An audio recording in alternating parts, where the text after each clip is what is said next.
What's going on, everybody? How's everybody doing tonight out there in the wonderful land of YouTube? We're here doing Raw and SmackDown review.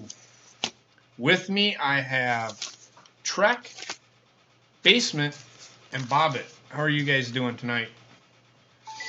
Good. Yeah?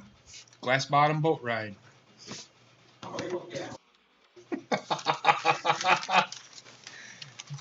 Bobbit, how are you doing?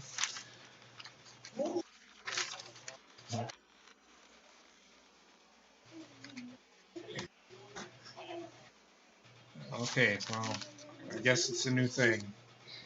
Oh my god. Anyway, so let's start off with Raw. Now, I want to start off with this review saying there really was nothing to review with Raw. It was more of a nostalgia show than anything. Only there really didn't really build anything. I mean, the first match, I've got this feeling that they're gonna have the Usos versus a Revival, um, because that's the first match of the night. The one thing that we noticed in this show is they really went back with their. What are you doing? She wants you. They went back with their having a lot of signs, and I mean a lot of signs. I noticed there were more signs than usual on the out in the arena itself. I don't know if you guys noticed that, but we noticed it. Yes, no. I saw it. Basically.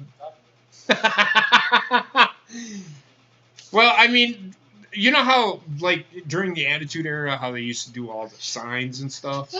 There was more of that. Taker.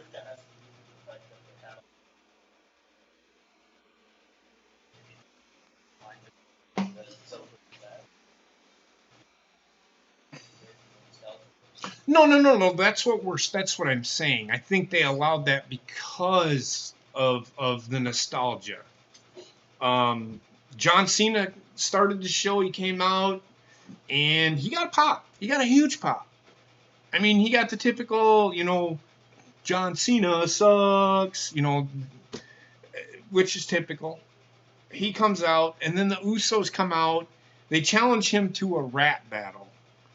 And they brought up the fact that Jimmy and Jay Uso have more mugshots than championships or something like that. It was pretty funny. Yeah.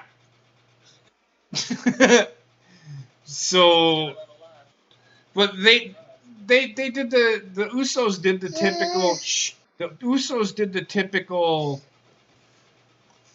the Usos did the typical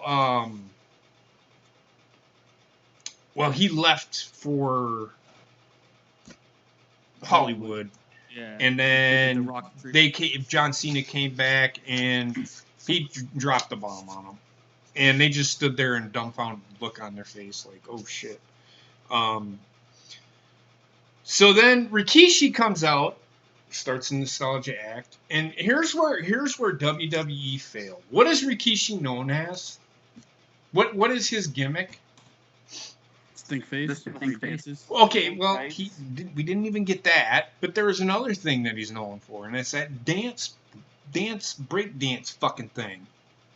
Yeah. He didn't even fucking do that. With Grandmaster Sexay and They were getting ready to do it. Out comes the Revival. The Revival brings Devon Dudley with, and everybody's like, well, why is Devon Dudley there? Well, they didn't Bubba Ray or Bully Ray, they didn't have any, he wasn't there, so they just brought him out with the Revival.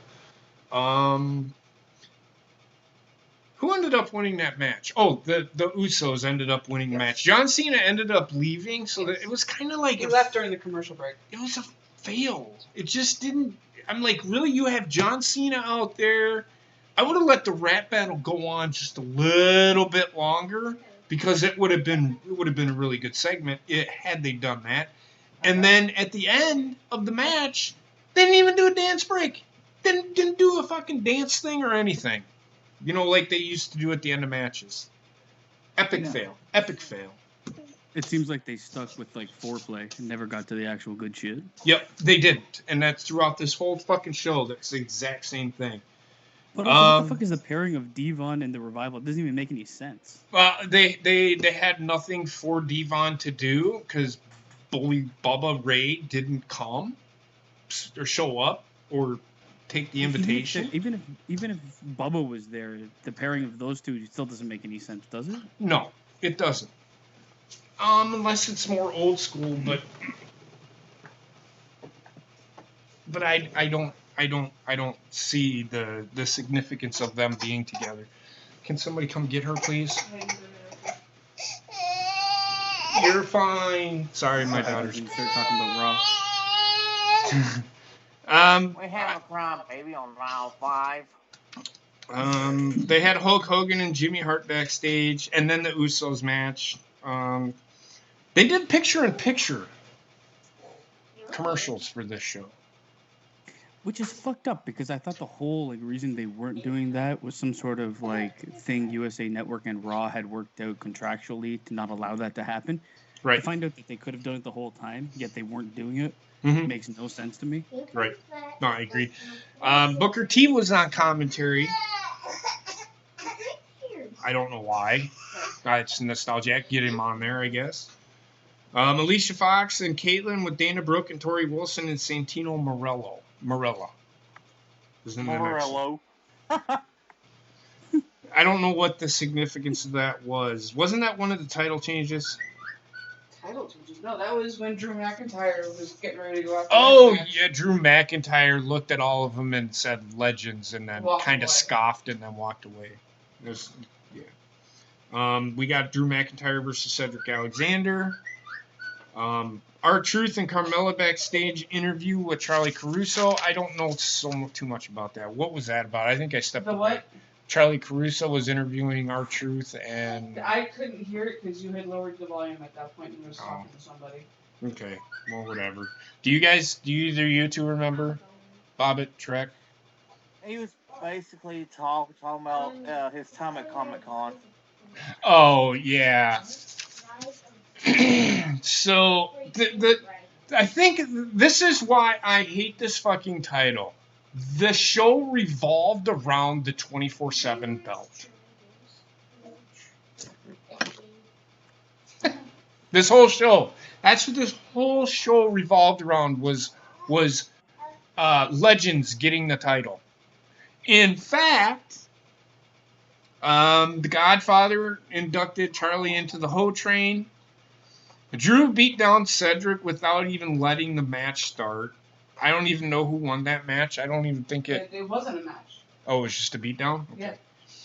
Yeah. The Boogeyman scares Drake after he won the 24/7 title again. So he wins the 24/7 title. He got so scared that Pat Patterson ended up pinning Drake for the 24/7 title.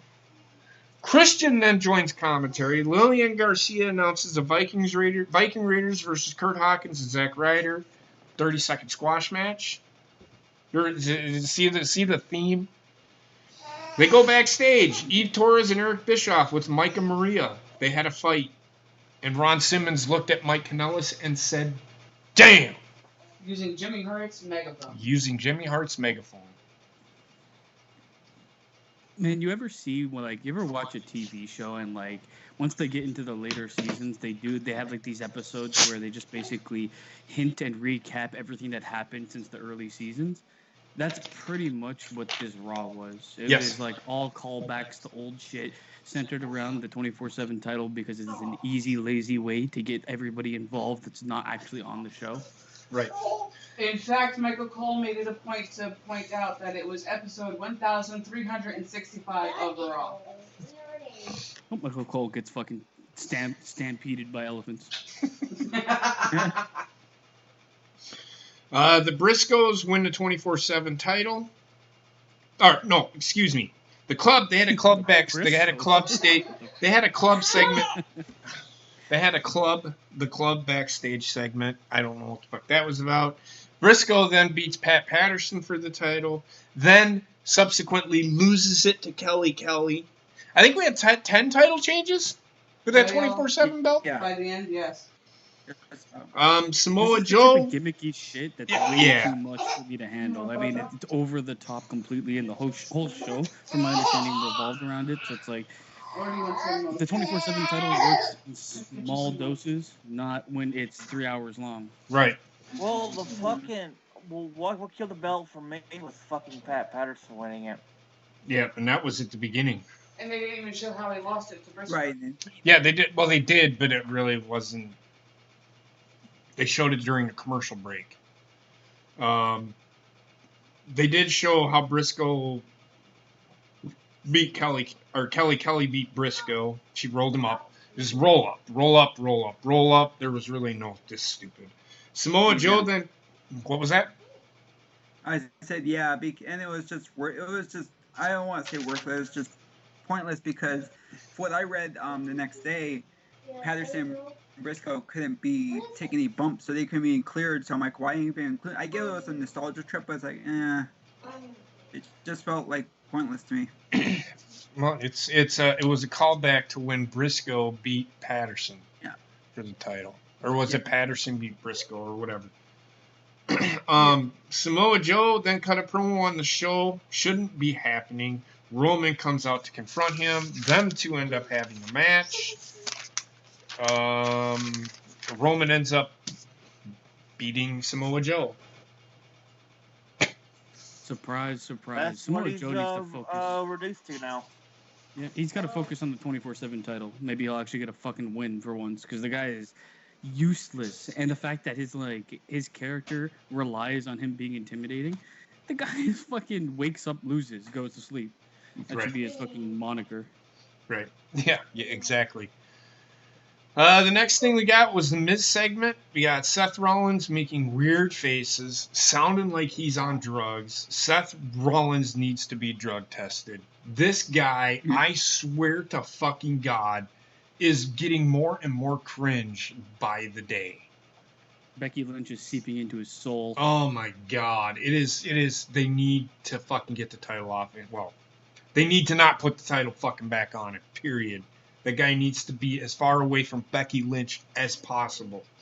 But the thing is, Seth Rollins is like, okay, before the whole Becky Lynch thing, Seth Rollins is good, great even in ring and good on the mic. He's got the total package to actually be the champion. But now he's just like fucking sidekick and a doofus. Like, fuck him. He's banta fodder for fucking Becky. Sami Zayn had a promo segment. Rey Mysterio, Kurt Angle, people dancing to music that don't exist or that we can't hear, because you said that, and I made note of it. It's like, I can't hear this music, and you notice Tori Wilson fucking had a red Solo cup up in the air, fucking dancing like she was listening to fucking Dancing Queen or something. And people dancing badly to music that doesn't even exist is the stupidest fucking thing I've ever seen in my life. It was pretty bad. So then, they killed them to play music though. Like, they own the rights to like fucking tons of songs. Just use someone's old like fucking entrance music at least. Put something on. They may not be able to because Jim Johnston was relieved of his duties for the company, so he might own a bunch of those songs. So maybe they can't use as many as we think. They should have been dancing to fucking "We the People." Well, I don't know if he does, Trek, but that's something you're gonna have to look into. I doubt he does. I highly doubt he does. I don't think he owns anything that he did for WWE ever. Everything that WWE has, they own.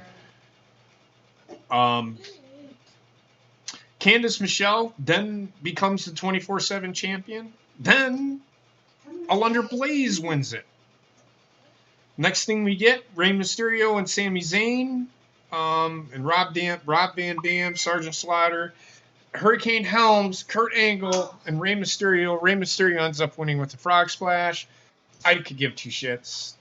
It was a 30-second fucking squash match again, and a guy, Sami Zayn, who probably had one of the best matches of 2016 or 2015 with Shinsuke Nakamura, and you have him losing to Rey Mysterio. Rey Mysterio should never beat anybody. ever. I think you have. Well, I agree with that 100%. But I think you have to look at this Raw in like a bubble because it's outside of the. Though they did touch on, I guess, some storylines, it's outside of the actual week-to-week programming. It's built around the nostalgia. A lot of it had nothing to do with anything that's gonna matter. And Alundra Blaze, like somebody said it on fucking Twitter, it looked. I thought she was fucking Ivory for the most time she was on TV. Right?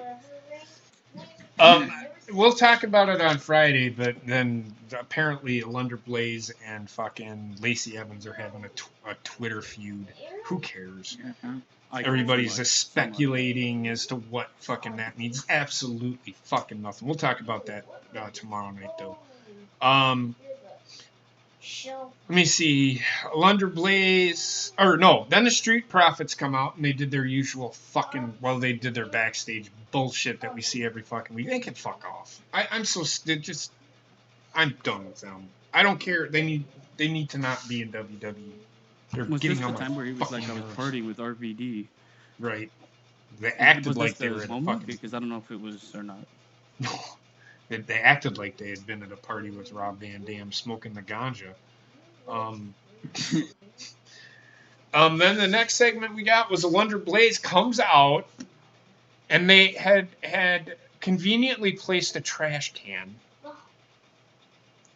behind the announcer's table. Alundra Blaze picks it up and says, "You know what I think of this title?" And she was going to put it in the garbage. So they were going to pay homage to that. And you got the oohs and the ahs and the boos, and it's like, Jesus fucking Christ. Ted DiBiase comes out, and he walks out with the 24/7 title. He bought the title. Well, he bought the title. I think this is where I literally gave up on the show. Yes.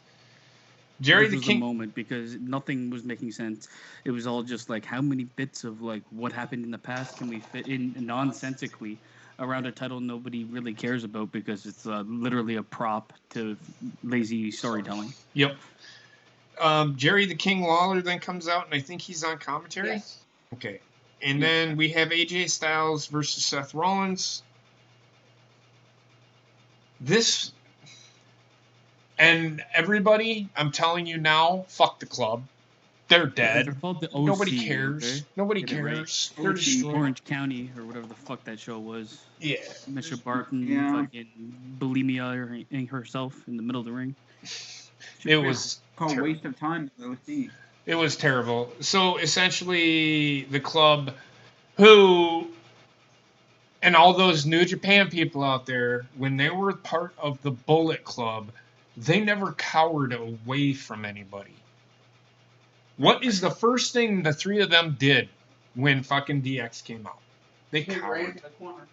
They cowered and ran away. With WWE, if you're a heel, for some reason, there's like, they have so limited ways to write a heel properly. 99% of the heels from WWE are like cowards or not dominating or attacking somebody without looking. And I get it. It's like, you know, a heel tactic. Mm-hmm. That's not the only way to write a bad guy. Right. Right. Look at Austin. He was a bad guy for on there. I mean, I don't even mean the invasion crap. I mean, beforehand, he was a bad guy before he returned into it. Before his match with Bret Hart, and he was fucking off the handle, and they didn't tone his ass down. Well, if Samoa Joe could get a win, that's a dominating bad guy. Yeah. It is. I agree. Look at Orton. So then, at the end of that match, Drake Maverick ends up becoming the champion again. I don't remember how that happened. Does anybody remember how that happened? No, because I wasn't even paying attention by that point. He got into the limo with DiBiase. We saw the limo shaking, and he mysteriously came out with the title because DiBiase can't take a bump. Okay. He's and then 10,000 years old, so like, I mean, I don't want to see him take a bump. Right. Mick Foley shares his favorite moments. They did do the whole 24/6 because he did say he was gonna take the title home, but they end up doing the fucking running through the fucking ring again. He said, "I'm gonna get you." And Mick Foley shares his favorite moments. Out comes Bray Wyatt, gives him the mandible claws. Who cares? I don't give a fuck. I get what they're doing with Bray Wyatt. I just don't care about Bray Wyatt. I just do not care. I've said it, and Basement and I are talking about this last night. Was it last night? We were talking about this, and I'm like, I'm to the point where they're repackaging Bray Wyatt to be Bray Wyatt. Yeah. What's the point of all the work that they put into him being repackaged? All the promos that he's cut that are pretty good, where you've got like a weird, he's in a weird place where he's sinister as fuck. He had creepy and fucking Pee-wee's Funhouse. Right. But like in the end, if he's just gonna like be booked in ring like he was booked before he left, then none of this has any purpose. You're throwing away all the good stuff for nothing because you can't book an actual person to you can't book the change in ring. Then don't make the change. Yep. I agree. Next segment was Moment of Bliss. Becky Lynch was a special guest. Out comes Natalya. She tells Becky, if you got something to say it to my face. And it ends up into a fight. And that is the only women's segment that we got tonight besides the we did get to see Melina. Thank God she didn't have to fucking wrestle.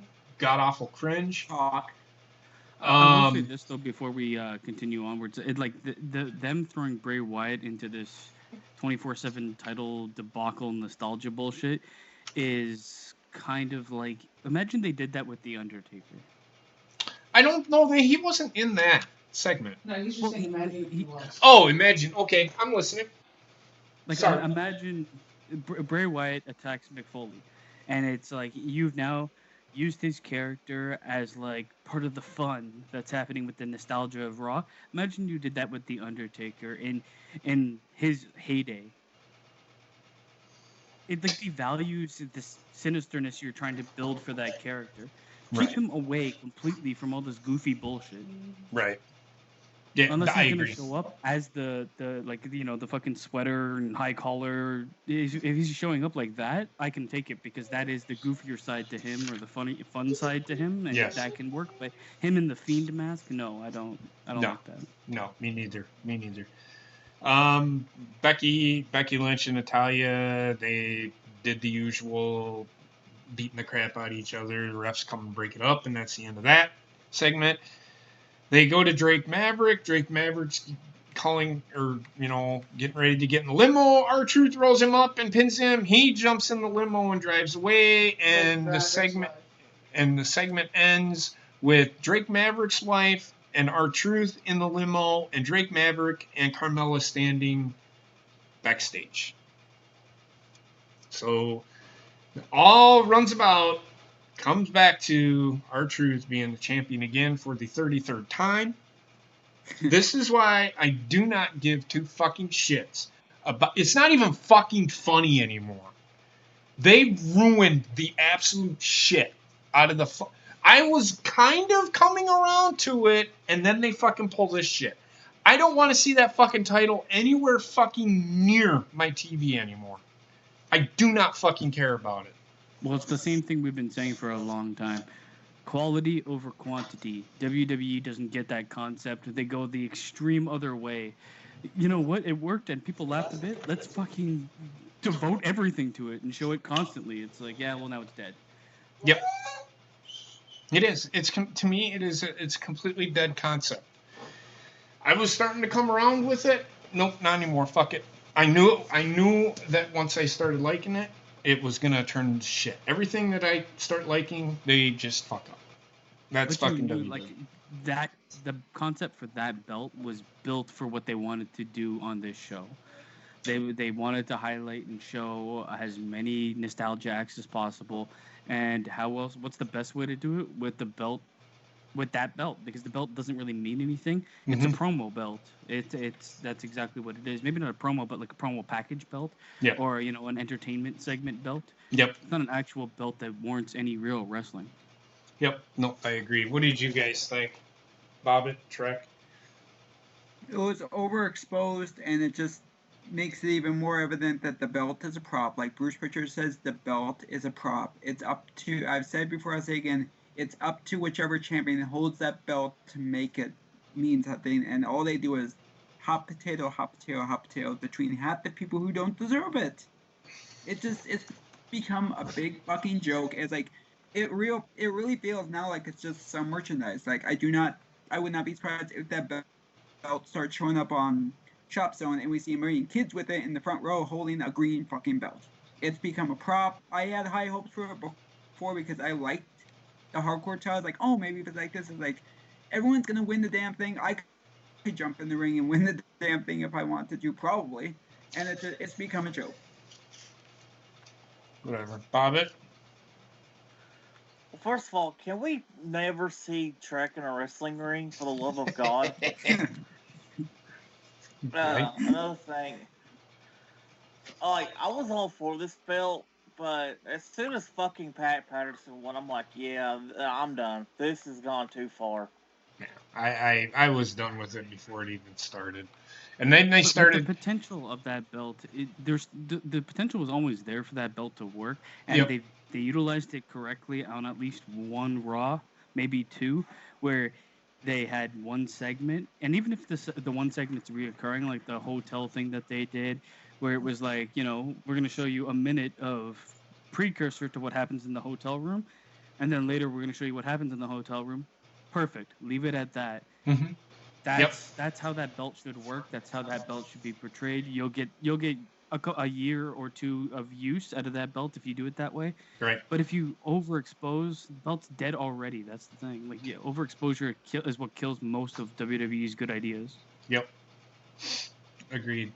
The final match of the night was Braun Strowman throwing some guy around like a rag doll. Ended up being a 30-second match. That's it. There's nothing more to that. That's what it was. If you loved wrestling, you didn't love that show, because that show sounds like it has absolutely no wrestling in it. There was like every match in that show except for maybe Seth Rollins and AJ Styles. They let them go for maybe 10 minutes at the most. And then it was, we got to put DX out there. So they bring out the entire DX. So they got Kevin Nash, Scott Hall, fucking Road Dogg, fucking, it was stupid. X-Pac, Yeah. Triple H, Shawn Michaels, they all came out. And then they said China Spirit. And then, we forgot Billy Gunn.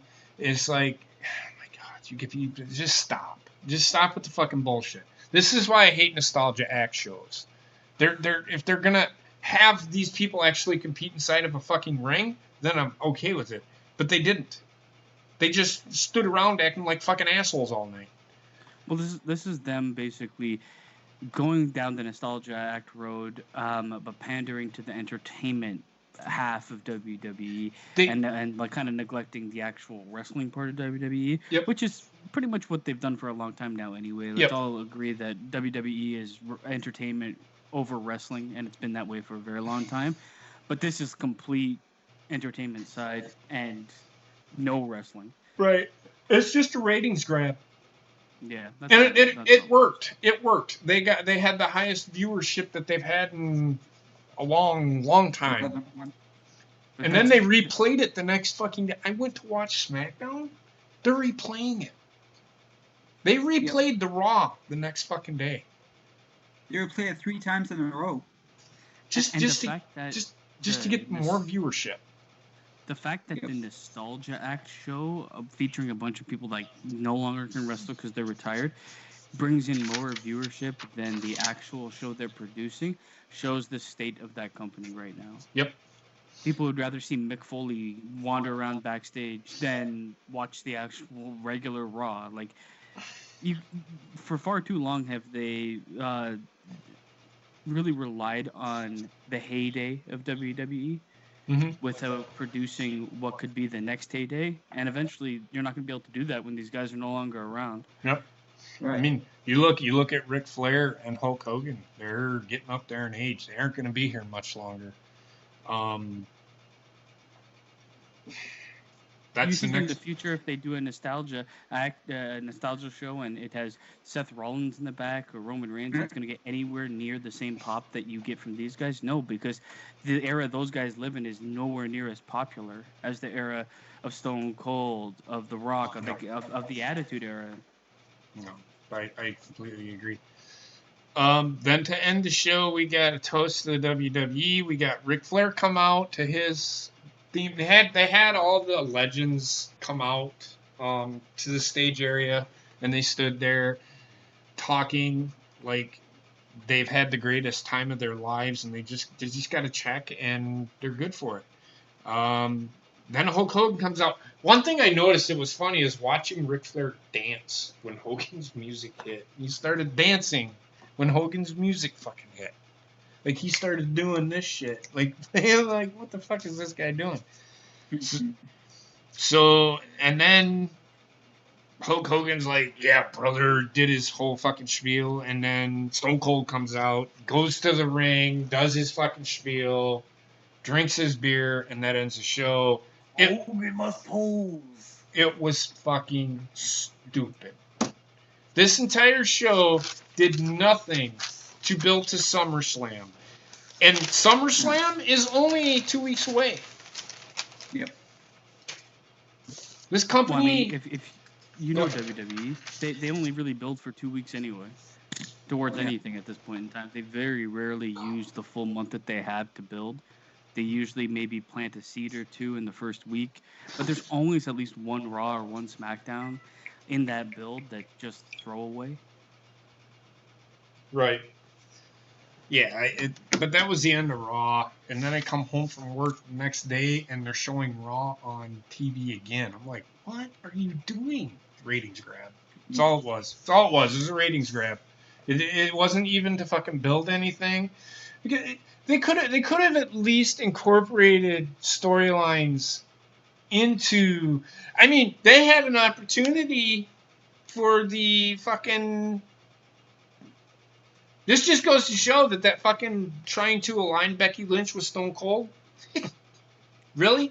They missed an opportunity there. If they thought that that's what they were, if you thought that that's what they were trying to do, boy, did you get fucking swerved. Because they are not anywhere near. It just tells me I was right. You all were fucking wrong. All you Becky Lynch marks. At no point was that even remotely close to fucking Stone Cold Steve Austin what they were doing with Becky Lynch. Not even close. Because they would have had fucking Becky Lynch come out there and fucking say something to him. She's a man, right? Well, She's a man, right? Just saying. This just leads into the big opportunity that they missed on. Even bigger than that is the fact that you're going to get people watching this that have given up on your current day programming.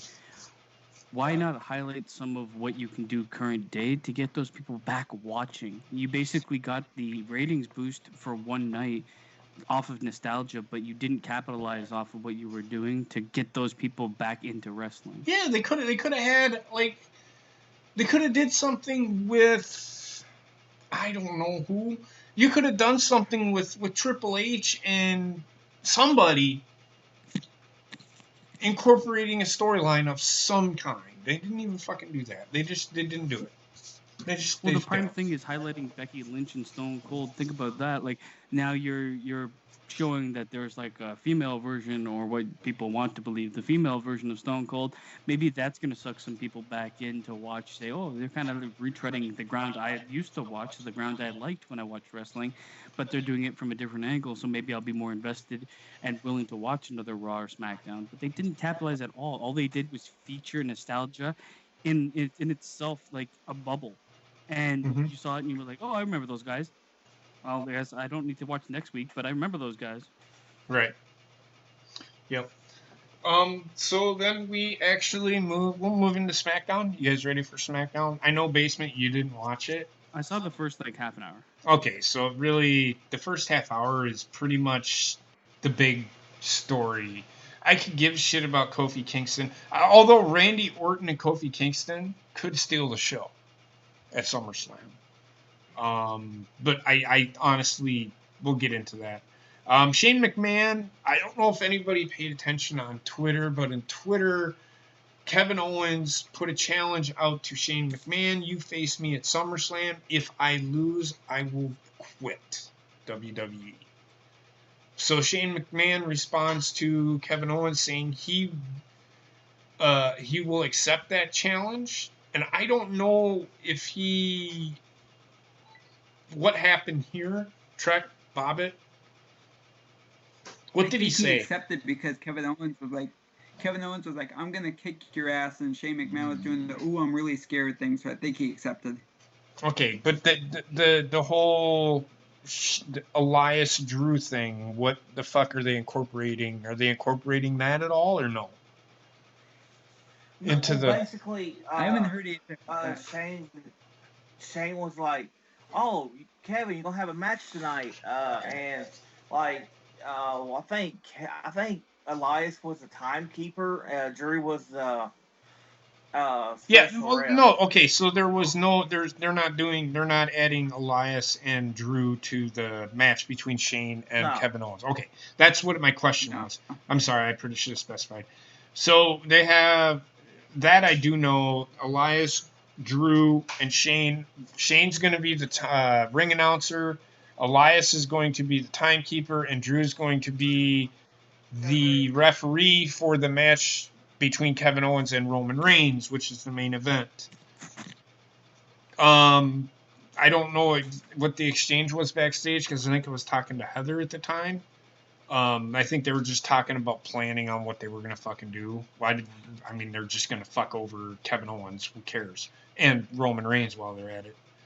The next segment is Apollo Crews versus Shinsuke.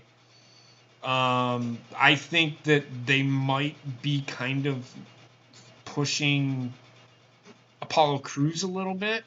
He had a big win last week on SmackDown. He had a good match against whoever, I can't remember who he wrestled NXT. But then he is now facing the Intercontinental Champion. Shinsuke ends up winning this match with the Kinshasa. Look, I'm going to say this. Yes, Shinsuke has been horribly used, horribly underutilized. This guy is a rock star in Japan. You want to catch the Japanese bands, Japanese contingent? If you would have put the title on him at any point, I guarantee you would have more fans from Japan than you do now. Almost guarantee it. This guy's a fucking rock star. If you have not seen him in New Japan, go watch him. People even as a heel, the people fucking loved this guy. Just so good. They missed the mark on this guy, but he ends up winning with the Kinshasa over Apollo. I don't know if this is going to lead to a feud between him and Shinsuke. I could give a shit because I'm not a Apollo Crews fan, to be honest with you. So, he hasn't done anything to make me want to care about him. So, I don't know what your all thoughts are on that. I will say this with Shinsuke. WWE they do not have the writing talent to make him work with the North American audience.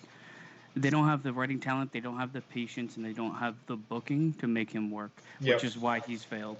The guy, he doesn't need to really speak English to get over. He's got great body language and facial expressions and in-ring work that he can get over without having to speak too much. But if somebody can't speak, they just don't know how to use them. Yep. They just fail to use them. Yep. Nope, I agree. And Apollo Crews can eat an asshole. Trek, Bobbitt, anything to add?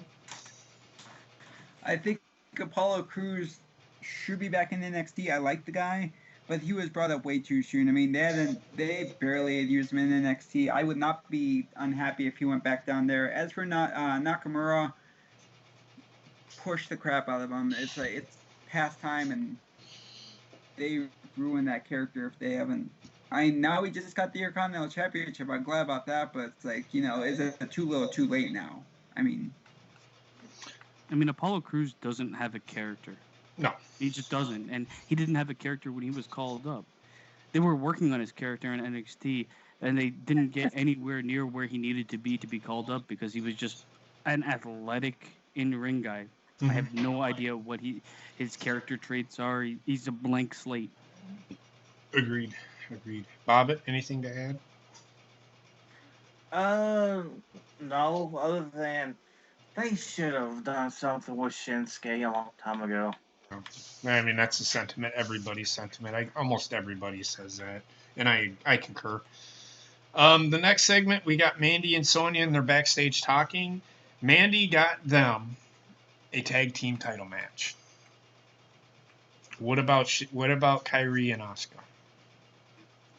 Are they just gonna throw the count out under the rug, or what are they doing? I think, well, they're getting their title match, I think, next week. So next week, Tuesday, they're getting their title match.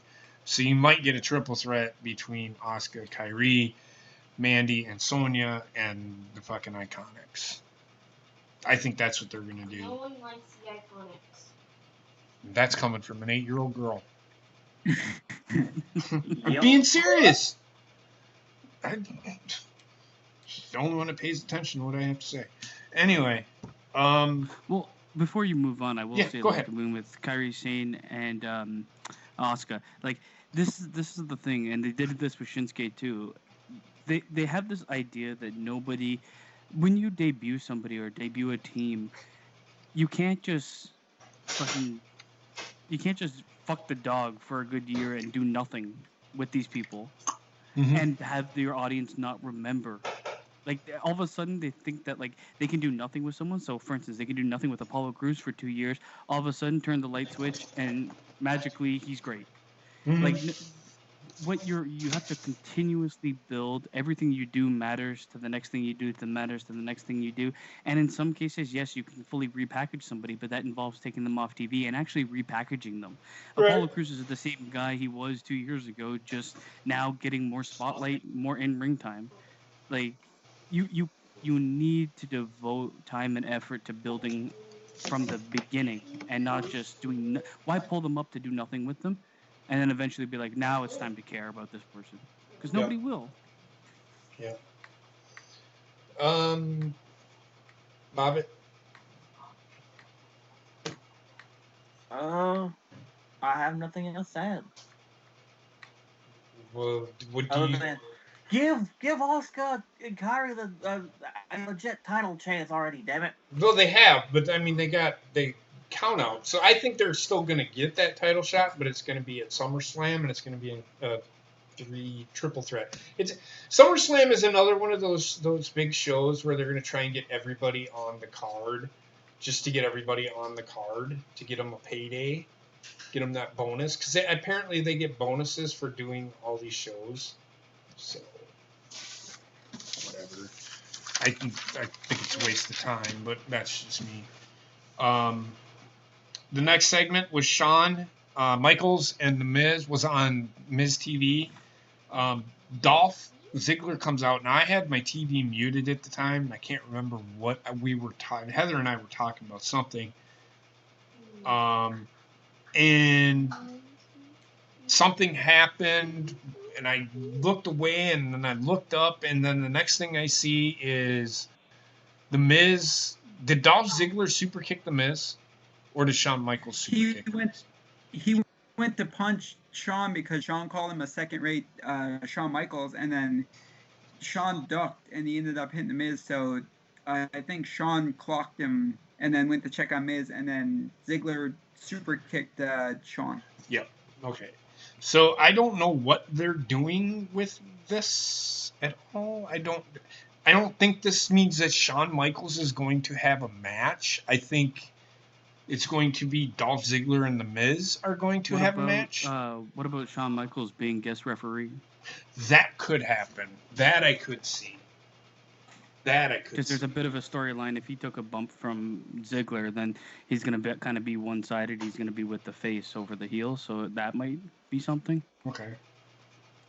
Well, could be. But do you think WWE turned Shawn? ultimately Shawn Michaels super kicking The Miz at the end and turning heel and getting Dolph Ziggler a push somehow. I don't think there's any future moving forward with Shawn Michaels after SummerSlam if he does guest referee. So, though he may be part of who wins and who loses that match, that's the end of it. I don't see him being part of any in-ring work moving forward. Okay. And Gina joins us. How's it going, Gina? What's up, guys? How are you feeling? My brain hurts. Your brain My hurts? brain hurts, but I'm good. Yes. I've had like this asshole migraine for 2 days now, but I'm getting there. Well, I'm gonna make more of a migraine for you. So Oh god. we're almost done with the review. We're almost done. Okay. The next segment we got. What about you, Trek? Gina, did you watch this at all? I haven't watched SmackDown. No. Okay. So you heard about the Shawn and the Miz. Dolph ends up super kicking Shawn. Yeah, I kind of heard about it a little bit. Okay. Well, that's pretty much what happened. We were just talking about whether or not, and I'm sure there's those fucking people out there. Oh my God, Shawn's gonna be in a fucking match. He's not gonna be in a match. I agree with Basement. It could be a guest referee. I have one question though. Yes. Go ahead. Are we supposed to be doing this live or are you recorded? We're recording. Okay, I'm sorry. I seen that we went live for 4 seconds. I fucked up. I fucked up because I'm an idiot. Okay. No, that's fine. I just wanted to make sure that it wasn't supposed to be live and No, I gotta. wasn't recorded. I'll have Heather delete that video. That was unintentional. I hit the wrong button. Yeah, sorry to bring it up on air, but we fuck up, guys. Hey, hashtag fuck it. This is actually going on my channel. Perfect. This is actually going on my channel anyway. So. Oh, gotcha. Let me see. Where was I at? Bobbit, Trek, what did you think about the Dolph, Shawn, Miz dichotom? I thought it was good. I mean, it's pretty much the same thing that Shawn said to Dolph last time, just with a little bit different wording. So right. Yeah. What did he say exactly? He said he was a second-rate Shawn Michaels. Yeah. Well, Shawn Michaels told Dolph Ziggler he's second-rate Shawn Michaels, and he ultimately said to him, for as hard as the WWE has tried pushing you, you have failed. You are nothing more than a second-rate Shawn Michaels, and that's when he said. Yeah. The next segment we got Charlotte and Ember Moon. Ember Moon wins with a roll-up, so Charlotte will not be taking on. They will not be putting her in a triple threat. Thank God. I mean, it wouldn't. It's just like WrestleMania. It enhanced the match. Does she need to be there? No, she don't. But ultimately, WWE is going to get everybody on the card because it's one of the big pay-per-views. So they're going to. Charlotte is actually. She said she's going to have a match at SummerSlam. We don't know with who. I mean, we can sit here and speculate. I think it could possibly be Trish Stratus. I was gonna say I've seen a lot of people saying that. So. But that's not saying it will be. Yeah. I've even heard people say, well, Alundra Blaze. I wonder if Alundra Blaze got in the fucking ring with Charlotte, Charlotte would destroy her. Alundra Blaze is almost 60 years old. There is no fucking way she could go up against Charlotte. None. Yeah, and not only that, but she hasn't wrestled in fucking forever. I mean, it's not like Awesome Kong, for example. Awesome Kong is still wrestling on the indie circuit every once in a while. I haven't heard of Alundra Blaze doing the same thing. Right. No, Awesome Kong. The last time she was in the ring was Evolution. Awesome Kong needs not wrestle, or what's her? Yeah, or not Awesome Kong. Asia Kong. Asia Kong needs not wrestle. Asia Kong. Yeah. When her and Awesome Kong, and I know we're going off on a tangent. I've said it before. Them two get squared off in the ring. I looked at it and I'm like, I do not want to see these two, and I'm not picking on women. Yeah. They are old. I do not want to see these two wrestle. Ever. Ever. Sorry. It's just how I feel. Mhm. Um, I kind of feel the same way. I mean, I wouldn't mind seeing Trish get back into the ring just because we know that she still has it, but Alondra Blaze, not so much. no, That and no. if I think if she does have a match, it's going to be against Lacey. Who? Alundra, I don't even see. She wouldn't even be stand up against Lee. It wouldn't even be close. I just don't Right. want to see it. I just don't want to see it. So Ember wins with a roll up over Charlotte. Because of a distraction, Bayley came out. Bayley stood at the on the apron, not on the apron, on the floor, at the ramp. Ember Moon rolls out of the ring. She then throws Bayley into the ring. Bayley then gets the big boot from Charlotte, and then Ember Moon eclipses both Charlotte and Bayley to end the segment. Mm-hmm. I didn't mind it. It made Ember Moon look strong. I wish she would have had more of a build. And she was going. I mean, she's going. Bayley can work in the ring, but I don't care about Bayley. Bayley as a champion is terrible right now to me. I don't see it. I just don't see it. Well, What- I think that Bayley, they did a really bad job with Bayley when they called her up, so a lot of people lost their luster for her. But Mhm. I think that they've been doing a decent job as of recently, because she's still the same old sweet Bayley, but yet she has kind of that little bit of edginess that she had to her in NXT. Right. I mean, I put a So lot of blame on Bayley for that because her acting has never really left the casting couch. No, Exactly. correct. She just has good in ring. She just has good in ring. She can talk, but she's terrible at it. I don't even think I'd want to carry on a conversation with her.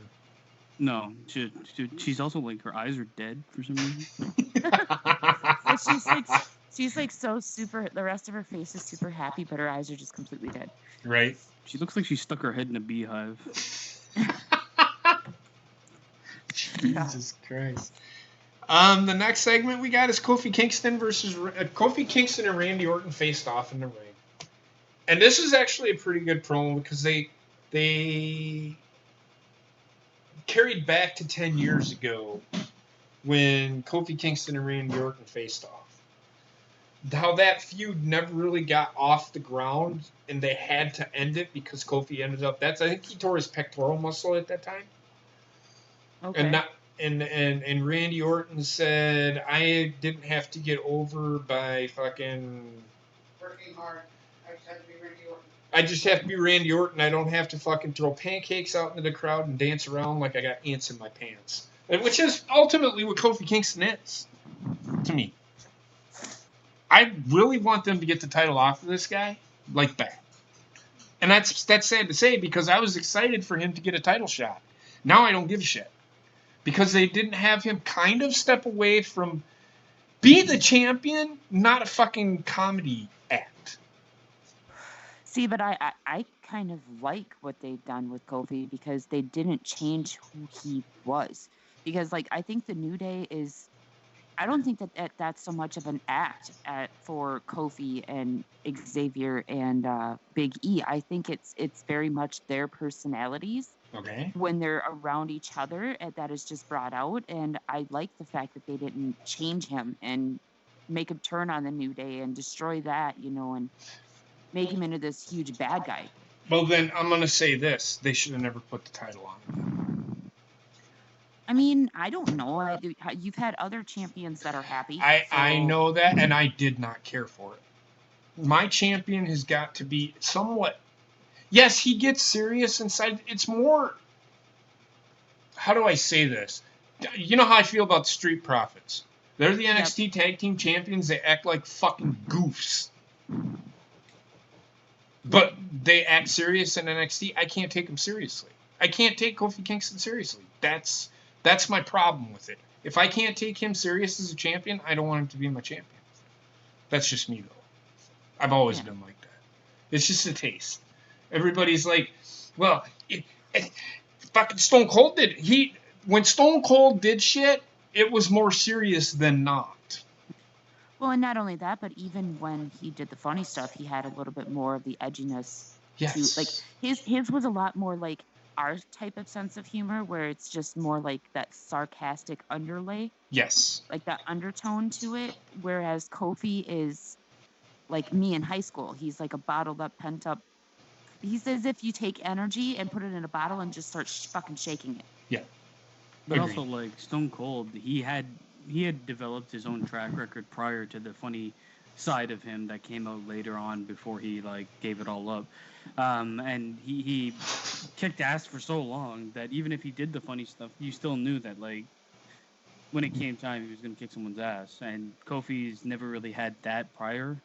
And Yeah. like I said before with Kofi, there was an obvious story that needed to be told for his title run to work properly, and unfortunately, it meant the demise of the group that he's in, and they're not willing to do that for money purposes. So Well, I don't don't put think the it's title just on. for money purposes, honestly, because they are not to bring race into it, but it is it is a factor in it. They are an influential, positive African American tag team, and you don't see a whole lot of that anymore. So I never thought for a second they were going to break them up. I wouldn't even like, you know what, like this is the problem with a lot of people nowadays. It's like you can't do this because it's gonna do that. No, bottom line is like, are you telling a story or are you catering that story to anything? Like I would never sacrifice a storyline because you're turning a positive role model group into a negative role model group. You're not really turning them into anything. They're still Yep, wrestlers and they're still being pushed. but this They is could the still exact say half face. but this is the exact reason why Roman will never be turned heel, because WWE, not only for uh positivity and role models and all that stuff, because they're a huge thing on the role models, even though they have fucking, DUI arrests every other fucking week over there. But We Right, talked I about that at the haven't. I don't beginning. think like an actual business that operates financially, like as putting finance before everything, because that's what, to be a successful business that you have to do. Like I do think that like yeah, your image matters, but I don't think your image is based upon having the New Day be positive.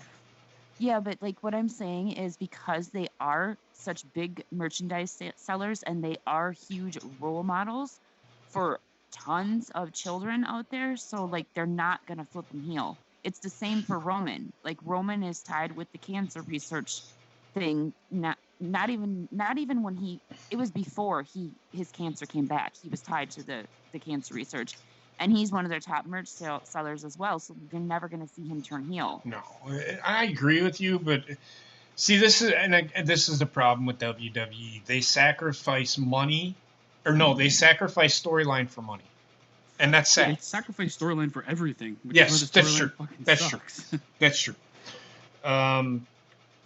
So then we move on. Finn Balor challenges. Oh well, Kofi Kingston takes on Samoa Joe.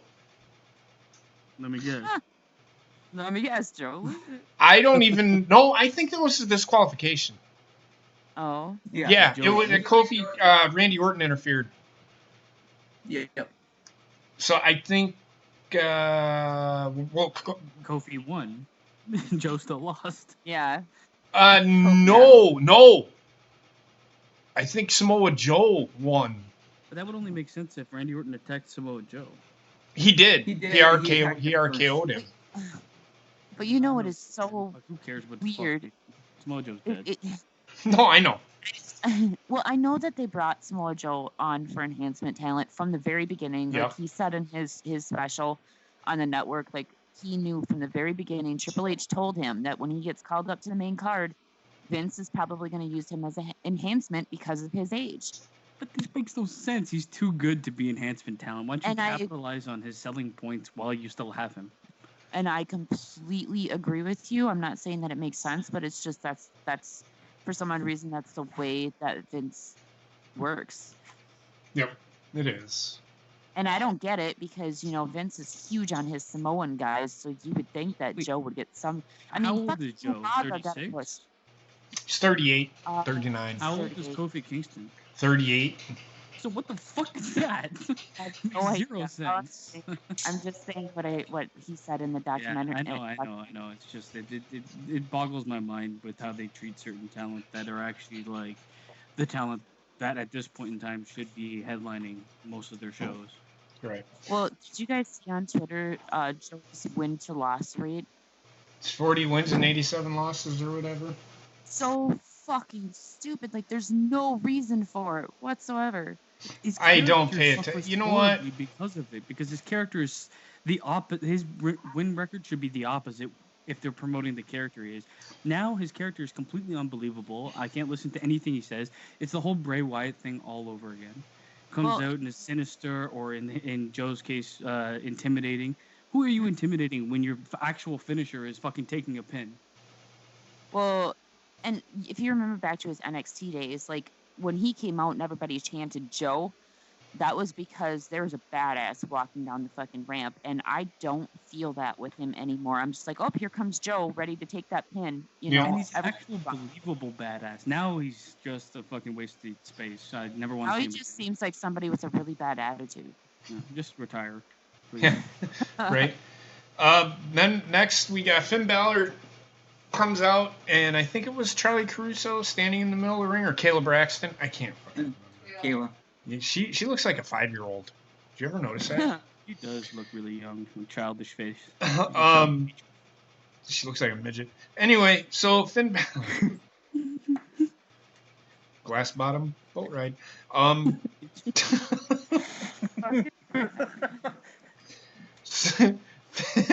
Finn Balor challenges Bray Wyatt at SummerSlam. He ultimately came out and said, well, Kayla asked him the question. She goes, I faced Bray before. This is no man. This guy is completely different. He's the Fiend. And then he said, whoever it is, if it's Bray or if it's the Fiend. We talked about this in the Raw review. I'm going to say it again. They're ultimately repackaging Bray Wyatt to be Bray Wyatt. I'm sorry, that's what it is. So, One and thing- then they had a Right. Superfly Funhouse segment. Superfly. Superfly? Superfly, whatever, the He Firefly murdered somebody and got Funhouse. away with They it. had a Firefly Funhouse segment. That wasn't like it? Oh, yeah, shut up. So, Firefly Funhouse segment, and Bray Wyatt spoke for The Fiend and said he will accept your challenge. Which, One thing Whatever. that I do really, really like about this though what's is that they picked up storyline, because when Bray, if you remember, Bray was still pretty hot when he was supposed to have that match against Finn at TLC before he got sick. And then as soon as he got sick, he was gone for so long that when he came back, he had a hard time restarting. So I like the fact that they're picking up where the match, or where he left off as far as the feud with Finn. I Because don't- we never got that match between the two of them. And I mean, okay, yeah, the Halloween fucking demon. Jack-o'-lantern. Certain aspects of that match were just really fucking stupid, but I think that they have a chance to do it right this time. I'm going to say this: they are not picking up where they left off because They're starting a new one. they're starting it over.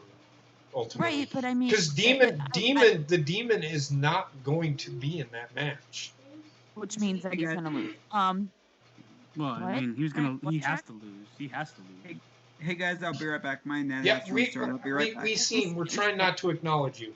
Anyway, He has to Wait, lose I- regardless. I think I like the idea that, like, I mean, I can see what you're saying, Gina, and I do like the fact that they're not just letting it go completely, even if they have to restart it, because Yeah. it kind of like petered out. It is at least in some form. There's some form of continuity happening, but I think what JP's talking about, especially with Bray Wyatt, and we talked about this, is they repackaged him promo-wise, character-wise, but they also have to repackage booking-wise, and we're waiting to see that, which is why I was so against him showing up to attack McFoley backstage, because I said at that point, like, what if they did that with The Undertaker? You know, like, if you want to create this ominous character, keep him away from the goofy shit. Mm-hmm. Yeah, I agree, and I know that the storyline isn't picking up exactly where it left off. Yes. I just think that they're continuing the story by starting a new story with these characters. They're not just letting their feud burn out. Now, I wonder if Well- the commentary team will actually bring that back around when they do fight at SummerSlam. They'll say, well, if you remember, this and this and this happened, because I'd like that. I'd like that bit of Yeah. continuity. I- and that really falls on the commentary team to do it. I think that, well, isn't Finn Balor getting ready to get married? As far as I know, yes. Okay, He's so moving for maybe 100%. this is a way to write him off for a couple of months. Because he's a workhorse. Give him a couple of months, go get married, go do your thing, and then come back. Have him lose to Bray Wyatt in a squash match. I mean, just have Bray Wyatt fucking destroy the Fiend or Yeah, whoever I it is. agree with Just you 100%. fucking destroy Finn Balor. I hate to say it, Gina, but this. Kayfabe injure him. Then have him come back and do to him down the road what Bray Wyatt did to him. Yeah, say like Royal Rumble or something, have them have a rematch and have the tides turn with Finn Balor and maybe have the rubber match at like Mania or something with those guys. And where it's have the Fiend versus demon. the demon. Have the demon. You know what? One thing that I absolutely hate, though, is the fact that if you pay attention, Finn can never seem to win at a Yes. pay-per-view unless he is the demon. And I hate that because it's that predictability factor again. Like, it's so fucking predictable. Well, I mean, maybe. this match at SummerSlam is super predictable. Like, because Yeah. Kayfabe is dead and everybody knows what's happening behind the scenes with these people. He's leaving to get married. But also, like, it makes absolutely no sense for Finn to be... At this point in time, Bray Wyatt should be running through the competition. No matter who Agreed. he's facing. Finn Balor is not excluded. Agreed. I mean, I like Finn Balor. Maybe he'll come back. And who knows? It's at WrestleMania. They might have the demon gimmick, and the Fiend might actually beat the demon, and then the demon dies, and then Finn Balor realizes that he doesn't need the demon. Or he can't rely on the demon. Exactly. And maybe that'll build him up as an actual character. Because right now, There you go. Finn Balor, just like so many people on the roster, is like, what is his character? Yeah, His he's just like character this super smiley guy all the time. Then Right? he gets serious and puts on paint. It's like, what? Right? Yeah, the demon takes over. Like, nah. So Yeah. basically, he's fucking Bray Wyatt. Yeah, this He is is. why they're both Here are the family. same. This is why they mesh so well together. Then Charlotte comes out after that was over. Charlotte comes out and says she will be at SummerSlam. This is why I said, and I think that it's probably going to be Trish Stratus that wrestles her at SummerSlam because she said, I will have the best opponent. I will have a better opponent than Ember Moon or Bayley, which tells me it's somebody that, yeah, it's Trish. I think it's Trish. Yeah. Even though I do not want to see Trish wrestle at this point. I know she can still go, but it's just like, ugh. I mean, I'm okay because let's face it, everybody. That's one of those dream matches that everybody wants to see. I mean, I know at Evolution, it was supposed to be Alexa, and we were all sitting there saying that it should be Charlotte. There's no way that it should be Alexa. Well, then, unfortunately, because of Alexa's concussion, that match wasn't. I say unfortunately, but I don't really give a fuck. That match didn't happen because of her concussion. So now, if they do it with Trish, it's the way that it should have been at Evolution. Right. So then the final match of the night, we got Roman and KO. And Roman grabbed the mic and he said, let's do this shit. He didn't say, let's do this shit, but he said, let's do this. And they started fighting in the ring. And the match just barely even started. It was like 3 minutes into the match. Fucking Drew McIntyre, Elias, and Shane McMahon, who were all fucking ringside. One was the ring announcer, one was the referee, and the other was the timekeeper. They got involved in the match. And as typical would be, Roman Reigns and Kevin Owens beat the shit out of all three of them. And at the end, guess what happens? Shane McMahon gets stunned. The crowd goes one more time. Roman Reigns is looking at Kevin Owens. He's like, man, just do it one more time. So he did it again. He ends up stunning him again, and that's the end of the fucking show. I will say that one thing that I I feel that they're not doing right is the whole Shane McMahon thing, because they're obviously trying to do the same shit with Shane as they did with Vince back in the day against Stone Cold, right? And I think that's why KO is using that stunner, because it has that certain nostalgia without absolutely tying him to Mhm. Stone Cold. What I think that they should be doing with Shane is they should be putting him back in the office area like Vince used to be, and his goons are coming out doing the work for him. Because I, for one, do not want to see Shane fucking in the ring at all anymore. I would like And to I go. think, I'm gonna say this. I'm just give me a second. I would like Yeah. to say this. I would like to go back to like 5 months ago. Gina's like, I want to see Shane in the ring again. I remember you saying that. well, I But I did want think to it's see in Shane in the ring, but I context of didn't how expect him. often. Exactly. I didn't expect them to like No, I know. hoard my TV with him, you know, Right. because it was always nice to see Shane come back, you know, at SummerSlam or WrestleMania, whatever, because it was that certain nostalgia feeling. Because I loved Shane McMahon back in the day, but now it's getting to the point where people are getting so sick of Shane that he has lost any steam that he had pushing him forward. So I think that they should be pushing him as that corporate bad guy backstage. And I know that I it's been done, but I let's face it, disagree all of this 100%. shit has been done before. So what else are they gonna do with him? They don't. I'd rather not see any of this at all. Well, I Like, mean, that would be ideal, but just like I mean, Kevin Owens, and a huge credit to him because he can make anything work. This angle, this whole fucking storyline. It's not only Stone Cold that did it. It's been done every 6 months. It happens with somebody else. Mm-hmm. And at this point, it's just like it's not only that people don't want to see Shane; it's they don't want to see this. I'm okay with seeing Shane if it's not this, because he can't pull it off. It doesn't like Shane is 100% babyface. He's a he terrible is. heel. He's really bad at being a heel, and he's also good in small doses. Like you said, I like to see Shane as well, but I like to see him maybe twice, 3 times a year max. Even that might Well, be pushing it, but to have him everywhere all the time, and like what you're saying, to have him so ingrained in this matchup makes no sense. You can't also be like the corporate overlord and fighting your battle constantly. Part of being the corporate exactly. overlord means you have these hired goons that do it for you. Right. Exactly, which is the only reason I would prefer to just not see him on my TV for a while anyway. But if they're going to show him on TV, at least put him in that corporate role where he's back in the office and he sends the goons out to do the work for him. I feel like if he disappears, Stephanie comes back. Like they can't get away from this. You have to have a McMahon It's being the authority. corporate Yeah. governing. It's like it's move away from it, please, God. It's been like it's 20 years. They were talking rinse and about it repeat, today. It's rinse been and 20 repeat. plus years that a McMahon has been involved in a fucking storyline. And the only believable one has been Vince.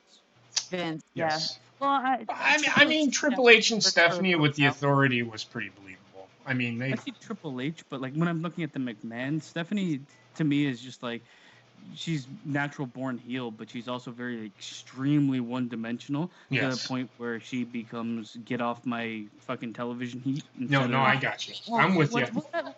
What's the matter, Basement? You don't like that face that she makes where she looks like she just smelt something rotten? No, which is Even her when own she fucking smiles? vagina. Well, with that being said, that was the end of Raw and SmackDown review. I did watch NXT. NXT was a really good show. I enjoyed it. I'm not going to go too much into it. If you haven't seen it, that's why I'm not going to go into it. But it's a good show. If you haven't seen it, watch it. They actually that Loomis guy came out. Fucking, he's a creep. He got in between Mauro Ronaldo and Nigel McGuinness and put on a headset and started talking. I didn't hear what he said. I'm gonna have to go back and watch it. That dude, I'm telling you, if you have not watched this guy wrestle, he's good. Well, and I haven't watched NXT yet either, but I heard what they're doing with Mia Yim, and I think I just called her Mia Yum. Mia Yim, Yummy. rather, and I really like this because she's taking out all of Shayna's goons before the battle with Shayna, which is something that they should have done a long time ago. Yep. I think they realized that Jessamine Duke and Marina Shafir suck. Yeah. That's just my Desmond thought. Dookie. Oh my god! But Keith Lee versus Damian Priest is a good match. It's another good match. I like Really good. Damian Priest now. I I really I like the way love his they entrance it's- music. His entrance, it reminds this is Aleister Black. He reminds me of a big Aleister Black. He's a Well- guy that could, if built properly. I haven't heard him talk, and it's Punishment Martinez from he's Ring of good on Honor. the mic. Huh? He's good on the mic. Oh, I'm sure he is. I've never heard him talk. So, but I'm sorry. no, you're good. I was just saying. Yeah. I completely agree with you. I liked Punishment Martinez, but he always looked kind of greasy and dirty. So I really like the way, and no, that's not a stab at anybody or anything like that. It's just I didn't like his Racist. overall appearance as his character. It fit with Punishment Martinez, but when he came over and he got the new name and everything, I'm glad they revamped his entire look as well. Mm-hmm. And the guy is really good in the ring. So Yeah, I liked his in ring. His finisher is like the Crossroads, I think. Cody Rhodes Crossroads. yeah, they switched his finisher. It's a rolling neck breaker, kind of like type deal Yeah. thing. It's good. Yeah, I like it. It was a good show. Io Shirai and Candice LeRae had a confrontation. I don't know what they're doing with that. We'll see. Takeover. But Io Shirai is a great heel. Oh my god, she didn't even have to say anything. She can play the bitch. Candice LeRae is a really good face too, so that would be an interesting match to see at Takeover. Yep. If they do it at Takeover, I would hope that they do. That might even be the kickoff match because I don't see them being another singles match that they're really building upon. Yeah, because like, correct me if I'm wrong, but isn't like SummerSlam Takeover a little bit longer than the regular takeovers? Because I thought it was WrestleMania and the SummerSlam takeovers are. I actually don't know if they do like length associated with the take. I think a takeover just lasts as long as it essentially Okay. lasts, regardless of when Yeah. it happens. No, I don't mean like length necessarily. I just mean like more matches. No, there's It's typically possible. 5. Well, because I remember, was it at this past takeover for Mania or was it last year's? But there's typically 5 matches, and that one had like 6 or 7 matches to it. It depends on what they've got for storylines. If a storyline intertwines with another storyline, then I from what I've noticed, Well, then they'll add a match if they have to. Well, and I think it depends on the time between takeovers as well, because don't they have another takeover coming up like in October for Survivor Series? Mm-hmm. Yes. And Pete Dunne. we're Pete getting- Dunne returns. He's in NXT now. Oh my Thank God, they God. took him out of NXT UK? Yes. Thank God. What a waste. UK can be Walter's playing ground. Fuck that guy. Well, I mean, UK has, they have Tyler over there. They have freaking the Coffee Brothers, freaking Walter. They have a whole bunch of players over there that are doing just fine. Pete Dunne never deserved to be relegated over Too to good. NXT UK. He's too fucking good. He needs to be on weekly mainstream television. But he had the UK title. That's why they had him over there. Yeah. They had him over there to build that brand, and I think at this point that they don't really need him over there. I think that's a detriment to him more than it's a benefit to NXT UK. Yes. I mean, I like NXT UK. They have a lot of really heavy hitting guys over there. It's just another reason why I don't believe that Pete Dunne should be over there, because they have enough to carry themselves over there. That's true. I don't even watch NXT UK because. I mean, I like the dude that looks like Fergie Ballin. Oh I- god, the vagina destroyer. No, you know, porn. what's his name? Jordan Devlin. He's really good in ring though. He is. It's just like Right. his head is just like he's a fucking walking bobblehead. He looks kind of like the Finn Balor version of a leprechaun, like the leprechaun version of Finn Balor. Like if you're gonna take Finn Balor and give him Down syndrome, Oh my God. there you go. Well, with that being said, if nobody has anything to add, we will see you next I week. have something. Go ahead, Bob. I think it's bullshit they don't have Glacier on the Superstar page on the network. Does somebody want to hang up fucking on Bob, please? I'm just kidding. Sure. With that being said, we'll end the stream here. I want to thank all of my co-hosts here. I know Gina was dealing with some issues and she's fighting through them. She's not feeling well. She's not feeling well. Let's not fucking go there. Migraine. I'm glad she decided to show up, and we will talk to you guys next week when we do this again. And this is what I like. And actually, an hour and 20 minutes, or a little over hour and 21 minutes. But we ran right through fucking Raw because the Raw sucked. So It was awful. So that being said, I want to thank you all for showing up, and we will see you next week for the SmackDown and Raw review, where they hopefully fucking build to something for SummerSlam. Y'all have a great night. 24/7 talent. Justice for Glacier!